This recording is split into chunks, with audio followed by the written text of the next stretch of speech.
আজকে আমি গিয়েছিলাম একটা অন্যরকম নাস্তা ট্রাই করতে, যেটা ছিল শান্তিনগর মোড়ের একদম পাশেই মধুমিতা হোটেল। এটা খুবই ফেমাস এখানকার এলাকার জন্য, এবং ওরা না মিষ্টি এবং লুচি এবং আপনার ডাল দিয়ে একটা সন্ধ্যার নাস্তা দেয়, যেটা এখানে খুবই ভালো এবং দাম মাত্র রিজনেবল, মাত্র 75 টাকার মধ্যে। সো আমিও ওদের এখান থেকে অর্ডার করেছিলাম এই নাস্তাটা। দেখতে অনেক বেশি ভালো লাগছিলো আমার কাছে, এবং এদের মিষ্টির কিন্তু বেশ অন্যরকম ডিফারেন্ট ডিফারেন্ট ভ্যারাইটিস আছে। সো আপনাদের যেটা ভালো লাগে আপনারা চাইলে অর্ডার করতে পারেন। সো ফার্স্ট টাইম যেটা ট্রাই করেছিলাম ওদের এই ডালটা লুচি দিয়ে, ডালটা কিন্তু বেশ ভালোই লাগছিলো আমার কাছে এবং টেস্টটাও বেশ ভালো ছিল, এবং এটার দাম ছিল মাত্র 25 টাকা। লুচিটা দিয়ে যখন আপনারা এই ডালটা ট্রাই করবেন, আই গেস আপনাদের খারাপ লাগবে না। অত বেশি আহামরিও না, কিন্তু খারাপ না। লুচিগুলোর দাম ছিল মাত্র 10 টাকা করে, এবং সাইজটাও বেশ ভালোই ছিল, খারাপ না।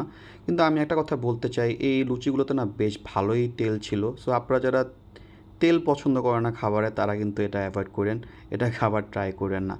এরপর আমি ট্রাই করেছিলাম এই লুচিটা দিয়ে মিষ্টিটা। আমার কাছে লুচিটা দিয়ে মিষ্টিটা বেশ ভালোই মজা লাগতেছিলো আমার কাছে। আমার পার্সোনালি লুচি দিয়ে কিন্তু মিষ্টি কিন্তু ভালোই লাগে।